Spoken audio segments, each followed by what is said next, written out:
of the heavens and the earth, Lord. The living God, the Holy One.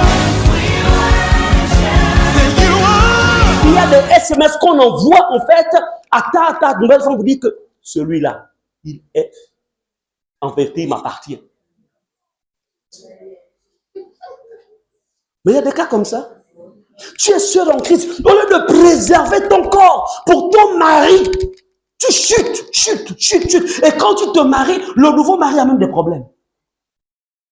Parce que tout simplement, il y a quelqu'un qui l'attend quelque part dans le Carrefour. Pour dire, toi, tu as pris celle que je devais épouser. On va voir ça. Parce que l'affaire est encore fraîche, à peine 3-4 ans, que tu as abandonné la fornication. Ou même parfois, à peine 2 ans.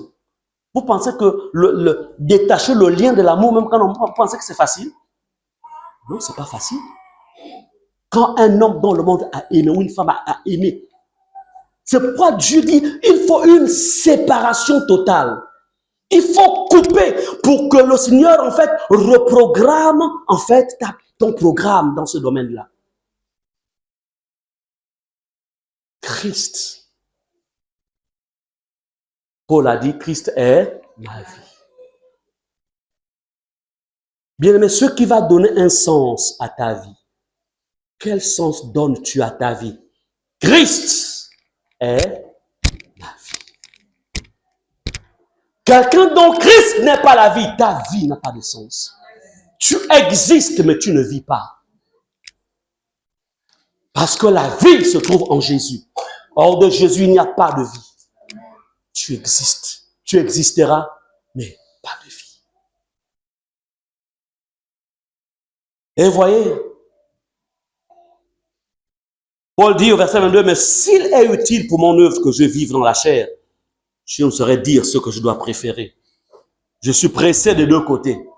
Quand tu as donné un sens à ta vie, c'est-à-dire quand Christ devient ta vie, quand il devient ta vie, ce qui va se passer, c'est quoi? C'est que tu n'as pas peur d'aller déjà de l'autre côté. Amen. La mort, tu n'as pas peur de la mort. C'est-à-dire que si quelqu'un te tue, pas par la sorcellerie, parce que si on tue un chrétien par la sorcellerie, tu vas en enfer. On ne tue pas les chrétiens par la sorcellerie. Amen.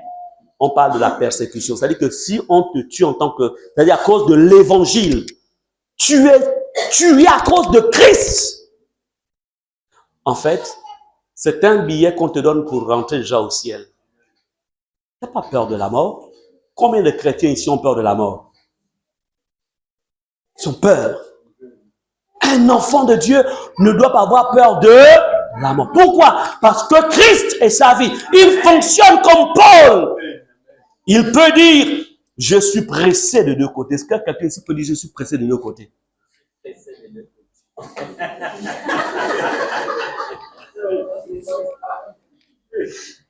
Ok. Lui, il est pressé de deux côtés, donc on est ensemble. Donc tu es vraiment mon fils. Alléluia! En fait, mais on a encore besoin de toi. Hein? Il faut que tu laisses une descendance. Si Jésus t'a d'avenir. Alors, ce que je voudrais vous dire ici, c'est quoi? C'est que lorsque Christ est devenu ta vie, en fait, pour toi, vivre dans ce monde, ce n'est que la continuité. Tu sais que tu es là, c'est pour le service divin. Maintenant, si Jésus veut t'affecter, tu n'as pas peur. Est-ce que vous savez que les personnes qui meurent ne savent pas qu'ils sont en train de mourir? Non, quand quelqu'un meurt, en fait, lui, il ne sait pas qu'il est en train de mourir. Ou bien qu'il est mort. C'est après. Mais au moment où il meurt, il ne sait pas. C'est toi qui assistes là, qui est en train de... Mais lui, en fait, il va surtout en mode de transition et subitement, il est de l'autre côté. Et là-bas, l'autre côté, en fait, c'est pas aussitôt qu'il va réaliser qu'il est mort. Pour lui, il vit encore. En vérité, il vit. Mais plus dans l'enveloppe. Voilà qu'en fait, pour le chrétien, l'enfant de Dieu, en fait, Christ est ma vie. Mais écoute un peu, quand tu as tout investi sur la terre, tout, tu as des châteaux, tout, parking, comme ça, tout. C'est que quand tu es sur le lit là, les larmes qui coulent là, dès que tu pleures pour tes voitures, pour tes maisons, pour tout l'argent en banque là-bas, dès que tu pleures pour ça, quand tu n'as même pas eu le temps de faire un testament, tu dis, hé, c'est ce que j'ai travaillé là. Hé, je vais laisser ça. C'est quoi certains meurent sur le lit? Il pleure. Il pleure tout ce qu'il va laisser là. En plus, il n'a pas eu le temps de bâtir pour le ciel. Donc, il se dit, hé, je veux me battre. Il ne sait même pas là où il va aller. J'aimerais vous dire une chose. Aucune prière faite sur un mort ne peut changer sa destinée de l'autre côté là-bas. C'est maintenant qu'on est vivant, quand on est là-dedans. C'est là qu'on fait tout pour se réconcilier avec le Seigneur. C'est maintenant là. Ne commettez jamais l'erreur de dire que je peux partir tout mon argent, les prières qu'on me fera derrière, ça va m'enlever de là où je vais pour aller au ciel. On ne change pas de destination tant que tu n'as pas eu l'occasion de changer tout ça de ton vivant. Amen. Bien-aimé, quel sens? Ce qui donne un sens à la vie d'un homme, je suis en train de conclure, à la vie d'une femme, c'est lorsque Jésus-Christ devient la vie de ce dernier. Soyez rassurés ce matin. Rassurez-vous que Jésus est vraiment votre vie. Ce n'est pas ton travail qui est ta vie. Vous avez des personnes qui abandonnent Jésus. Elles abandonnent la foi. Mais depuis là, j'ai pris Jésus pour un mari. Le mari ne vient plus. On ne vient pas. Même si elles sont venues après moi, je suis marié. Moi, je suis là. Je ne comprends pas. Non, non. Elles abandonnent Jésus à cause d'un mari. Hey! De toute façon, moi, je n'ai plus, je suis fatigué. De toute façon, moi, je suis fatigué de vivre comme ça, là. Hein? Et puis, moi, je suis encore jeune. Je sais même comment mon corps travaille. Mon corps vibre encore. Et je suis là. Ah. Si Jésus est ta vie, quand le corps va vibrer, tu diras aux vibrations, calmez-vous. Amen. Il faut attendre le bon moment. Moi, si j'avais le corps qui vibrait, hein, de 21 à 31 ans, ça vibrait. Je disais, mon gars, calme-toi. Tu vois qui là? Il n'y a personne. Reste tranquille. Quand je vais en Afrique du Sud, ma femme était restée ici. Je vois des jeunes là qui passent et puis qui me font des yeux bizarres là. Et puis la chef dit, tu vois, là tu es l'homme de ta femme. Le pardon existe, gars. Le pardon existe. Tu demandes seulement pardon à Jésus. Et puis il va te pardonner. Je dis, Satan, arrière de moi. Je ne suis pas fidèle à ma femme parce que j'aime ma femme. Je suis fidèle à ma femme parce que j'aime Jésus.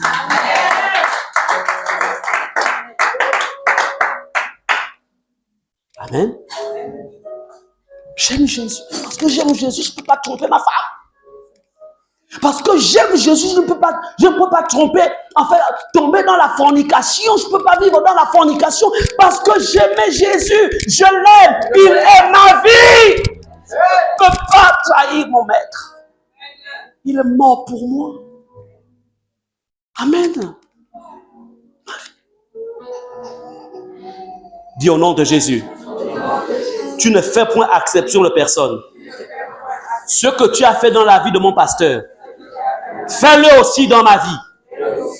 Au nom de Jésus.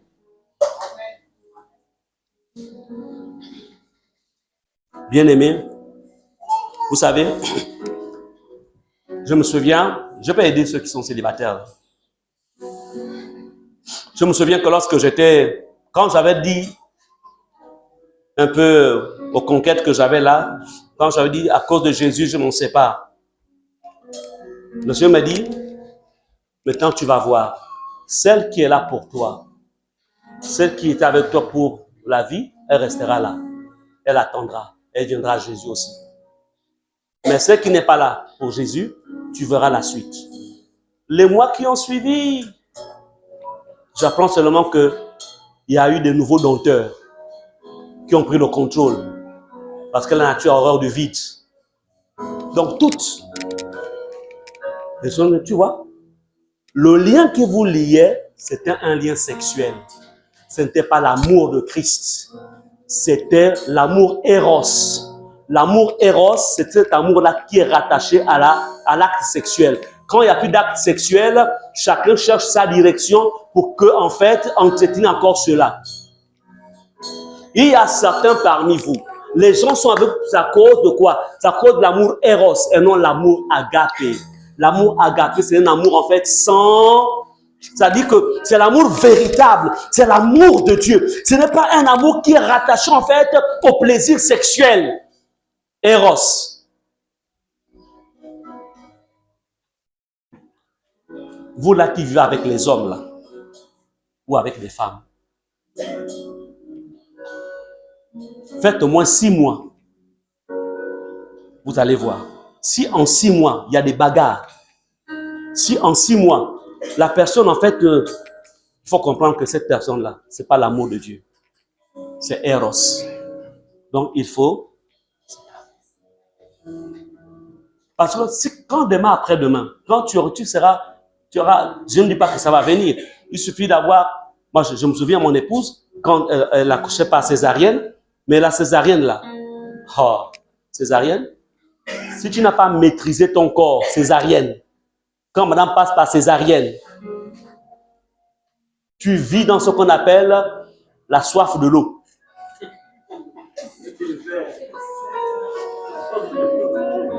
Tu as soif, mais tu ne peux pas boire de l'eau. Parce que césarienne dit qu'il faut attendre, combien encore? Combien de mois? 6 mois. Hein? Non, césarienne. Non, césarienne. Bon, on parlera ça dans les réunions de couple. Non, réunion de couple, on va parler de ça. Mais les enfants doivent écouter. Hein? Mais, bon, bref. Bon, vous allez vous rapprocher de Jude, il va bien vous enseigner. Il est encore tout frais.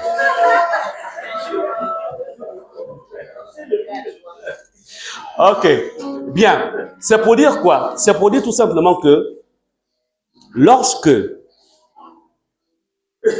Jésus est ta vie, même si dans le domaine conjugal, il y a en fait que soit l'un ou l'autre est malade, tu ne te retrouveras pas dehors en train de regarder à l'extérieur. Amen. Mais combien d'hommes abandonnent leur femme au moment où la femme a besoin de leur soutien, a besoin en fait de leur appui, de leur amour, de leur protection. C'est là qu'ils abandonnent la femme pour dire de toute façon, elle ne me sert plus à rien. Et quand elle ne me sert plus, c'est au niveau du lit.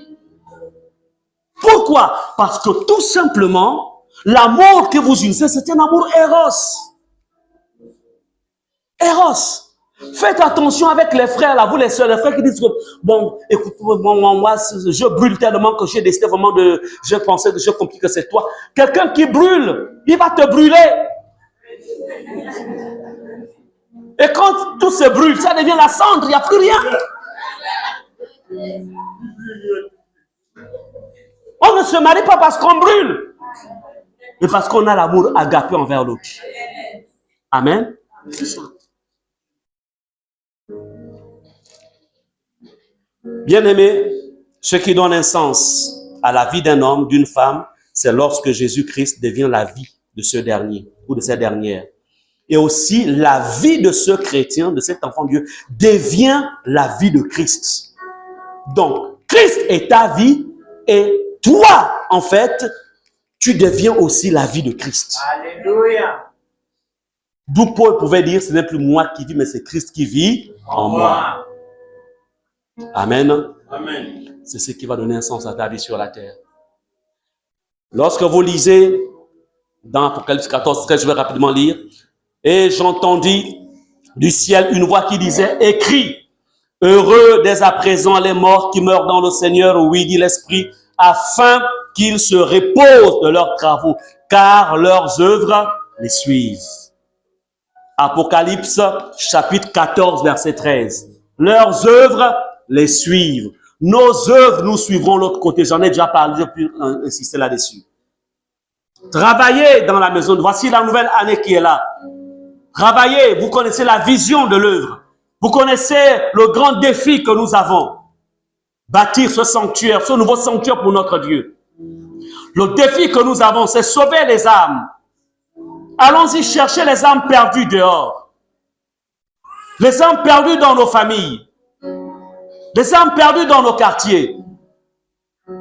Le défi de Dieu, c'est aussi de nous bâtir les uns les autres par une vie d'amour, les uns vis-à-vis des autres. Sortir, en fait, de l'esprit clanique. Être seulement limité à son groupe. Moi, je suis au groupe sécurité, moi, c'est chantre, moi, c'est tel groupe. Donc, non, il faut, en fait, créer quoi? Une quoi? Une synergie. Amen. Et je pense que dans les temps qui viennent, on aura des journées portes ouvertes de tous les groupes. Ou bien, on va faire ça, comment on va appeler ça? Ou bien, quand on va au bord de la plage, on appelle ça comment? Pique-nique avec tous les groupes. Amen. On va le faire. C'est important. Mais à ce pique-nique-là, on viendra avec les culottes. Pas de maillot ici, là. Culottes ici. Hein, t'as comment? Tu veux la culotte? Culotte. À la plage là-bas. Il faut faire ça cette année-ci. Les femmes, vous avez cessé de faire ça. Hein? Faut nous faire ça. Ça nous a fait rêver la dernière fois. C'était bien au bord de la... On va penser à ça. Des rencontres intergroupes. Amen. Amen. La jeunesse, les groupes de femmes, groupes des hommes, tout, groupe des mariés, tout groupe de célibataires, tout à l'intérieur.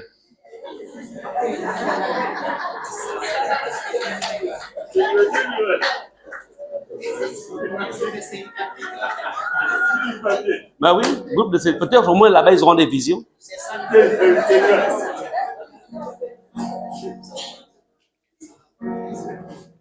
Concluons avec Daniel 12, verset 2 à 3. Ça va le dire. Daniel chapitre 12, verset 2 à 3. Ça le dit verset ensuite. On va... Plusieurs de ceux qui dorment dans la poussière de la terre se réveilleront. Les uns pour la vie éternelle et les autres pour l'opprobre, pour la honte éternelle. Ceux qui auront été intelligents brilleront comme la splendeur du ciel, et ceux qui auront enseigné la justice à la multitude brilleront comme les étoiles, à toujours et à perpétuité. Amen. Retenez ceci. Tous autant que nous sommes ici, nous passerons par le verset 2. Le verset 2 dit, plusieurs de ceux qui dorment dans la poussière. Si vous allez au cimetière de Mindoubé, vous verrez ça que ça veut dire dormir dans la poussière. Ah là, on appelle ça dormir dans la poussière. Nous aussi, nous dormirons dans la poussière. Ne vous en faites pas. Ça là, ça doit répartir la poussière. La Bible dit, ceux qui dorment dans la poussière de la terre se réveilleront. Donc, tous ceux que nous sommes allés laisser là-bas se réveilleront. Nous-mêmes, quand on passera par là, nous nous réveillerons. C'est pas pour toujours. Mais, il y a deux types de réveil. Il y a ceux qui vont se réveiller pour la vie éternelle. Pourquoi? Parce qu'ils auront fait de Jésus leur vie. Et leur vie aurait été la vie de Jésus. Ils auraient donné un sens réel à leur vie. Tous ceux qui donnent un sens réel à leur vie, en faisant de Jésus leur vie, se réveilleront pour la vie éternelle. Mais ceux qui n'auront pas fait de Jésus leur vie, se réveilleront pour l'opprobre, pour la honte éternelle. Je prie le Seigneur qu'en ce lieu, personne ne se réveille pour la honte, mais que tous vous vous réveillez pour la vie éternelle avec Jésus. Corrigez vos vies, répentez-vous, convertissez-vous. Ceux qui auront été intelligents brilleront comme la splendeur. Qu'est-ce que ça veut dire être intelligent? Être intelligent, c'est travailler pour son maître. Travailler pour Jésus. Travailler pour Jésus. Évangéliser. Amener les âmes. Investissez dans la maison de Dieu pour bâtir un temple digne de son nom au Seigneur. Soutenez les faibles. Aidez les orphelins. Aidez les pauvres. Aidez les veuves. Les vraies veuves, les vraies veuves, pas les jeunes veuves. Hein. Parce que les jeunes veuves, quand ça remonte là, elles oublient qu'elles sont veuves. Donc, on parle des vraies veuves dans la Bible. Les vraies veuves, ce sont celles-là, en fait, c'est-à-dire qu'il n'y a plus le désir de se remarier. C'est-à-dire qu'elles, c'est maintenant Jésus, quoi. Non, les vraies veuves. Maintenant, les fausses veuves, bon, on pourra les aider à devenir des vraies veuves. Hein? Jeune veuve, voilà, pas fausse, jeune veuve. Merci, ma doctoresse en théologie. Donc, vraie veuve. Amen. Ceux qui auront été intelligents brilleront comme la splendeur du ciel. Quand tu travailles pour ton maître, dans l'éternité, tu vas briller. Tu vas briller comme les étoiles du ciel. Et ceux qui auront enseigné la justice, on enseigne la justice comment? Par sa vie. C'est pas que tu enseignes les autres et toi-même ta vie. Non, enseigner, c'est ta vie enseigne la parole. Quand on te voit, on voit la parole. Quand tu parles, on voit que c'est la parole. Toi et la parole, vous êtes un. Amen. Ceux qui auront enseigné la justice à la multitude brilleront comme les étoiles du ciel, les étoiles à toujours et à perpétuité. Puis mais regardez la destinée qui nous attend. Qu'est-ce que tu fais de ça? Amen. Regardez, n'est-ce pas glorieux cet avenir-là? Hein? C'est pas glorieux? Attends, tu vois ce qui est écrit, non? Donc, dans le futur de Dieu, pour ta vie, il y a la vie éternelle. Il a prévu que tu brilles comme la splendeur du ciel. Donc, ça veut dire que tu deviens une lumière inaccessible. Plus brillante même que le soleil. Parce que tu deviens comme Dieu. Tu retrouves en fait l'image dans l'éternité. Parce que présentement, notre image de Dieu est cachée. À de moments, elle se révèle. Parce que nous sommes encore dans une enveloppe mortelle. Mais en ce temps-là, paf, c'est ce qui nous attend. Donc, tu brilleras comme les étoiles, à toujours et à perpétuité. Ça là, moi je veux ça. Amen. Dis au nom de Jésus. Au nom de Jésus. Je déclare ce matin, en ce qui me concerne, je prends la décision de consacrer ma vie, de faire de Jésus ma vie, afin qu'en ce temps-là, la vie éternelle soit mon partage. Au nom de Jésus, je décide ce matin de faire partie des intelligents afin de briller comme la splendeur du ciel. Au nom de Jésus, que ma vie enseigne la justice afin que je brille en ce temps-là comme les étoiles à toujours et à perpétuité. Au nom de Jésus.